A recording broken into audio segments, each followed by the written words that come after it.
Hello and welcome to this week's Glasstire Top 5. It is the week of October 3rd, 2019. My name is Brandon Zech. And my name is Seth Mittag. And Seth, you're our guest this week, and you're also Glasstire's programmer and an artist and everything. That's correct, Brennan. I do everything. We're going to talk a little more about programming and the nitty-gritty parts of Glasstire as we get into this top 5, but that's at number 1, so we'll save that for later. But we're going to start with number 5. Number 5, we have Exchange Rate at the Galveston Arts Center. I really like this show. I looked, and there's a couple really great artists that I really like there. Looks very interesting. We got the art guys, Mike Berardino, Mary Jays, Ken Little, Anthony Shoemate. Definitely looks interesting. It closes on October 6th, so you kind of just have this weekend to see it. The Galveston Arts Center, it has some history of being a financial institution. It has this big, fantastic vault door kind of in the hallway between two of the gallery spaces. This is a show that I know Dennis was working on, and it looks to be really good, so catch it before it closes. Number 4 is 2 shows in San Antonio at Presa House that are both opening this weekend. There's a show of works by Ruben Luna and a 2-person show of Robert Jackson Harrington, sometimes Glasstire contributor, and Hector Hernandez, the show called Useless Systems. They're going to be on view through October. These shows are kind of, I think, starting a little bit of a theme in this top 5 about artists that create work using sometimes things that are available to them are very kind of quotidian objects. I like that word, quotidian. Ruben's pieces very much kind of are about people within his life and how he combines objects to kind of create pieces that pay tribute to them or maybe almost are like subtle portraits of them in a way. Robert Jackson Harrington and Hector Hernandez, it's very kind of industrial, very colorful but almost cartoony in a way, very masculine and kind of playing on what that is within American culture. Okay, guys, at number 3, we have This, A Good Crisis at Culture Hole in Dallas. Yes, so this is, I love that. This is a New York artist collective. It kind of started as a magazine. It's almost weirdly like a lifestyle brand at this point. They have a video platform.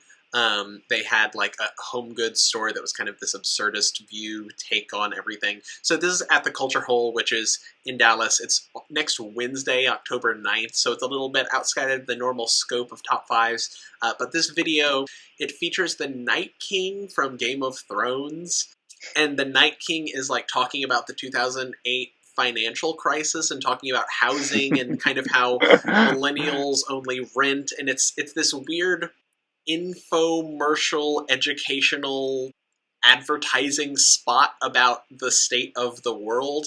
This is kind of Dis's whole game and their whole art practice of informing but kind of doing it through this absurdist lens, or kind of making products that don't quite make sense but you could still possibly see people using in this kind of absurd way. Hey Brandon, you were telling me about the Culture Hole. It's actually a hole in the floor. Is this true? So the Culture Hole, you Sounds can access fantastic. it. You can access it through a trap door. It's like a little bomb shelter space, but you can't even stand up. Yeah, it's kind of a good fun. space. Number 2 this weekend is a whole slew of shows opening at Blue Star. So we're not going to really have time to talk about all of them, but there's a show of works by Joey Farso. There's a show of works by Margaret Craig. There's a show of works by, please excuse my pronunciation if I get it wrong, Tsuyoshi Anzai. And there's a show of works by Larry Graeber and Sterling Allen. You know Sterling Allen's work from when you were here in Texas and Houston. Absolutely. I love Sterling Allen's work. I love, it's not only like very formally beautiful, but it also always, for me, tends to have a sense of humor, which I think is really great. And Tsuyoshi Anzai, they were recently part of the core program, so I saw some of their work in Houston. Joey Farso obviously has a presence in Houston. She showed with David Shelton Gallery. And then Margaret Craig created this work in Blue Star's kind of Berlin program residency, but it's all about environmental and biological perspectives of humans engaging with the earth. All right, number 1 is our Glasstire DataHack, and this is very exciting. We've taken all the venues in Houston, all the shows in Houston, and we're releasing that data to data scientists to create really cool, neat, fun projects. There's a prize! So there is a $5,000 prize. This is something that we're doing in partnership with Rice, but also thanks to a grant we received from the Houston Endowment. This has been a long time coming. If you are an artist, a data scientist, if you're anyone who is interested in this and also interested in winning a pretty substantial prize, you should sign up and come to this. There's going to be people there with varying degrees of knowledge about data science and programming and the arts, so don't hesitate.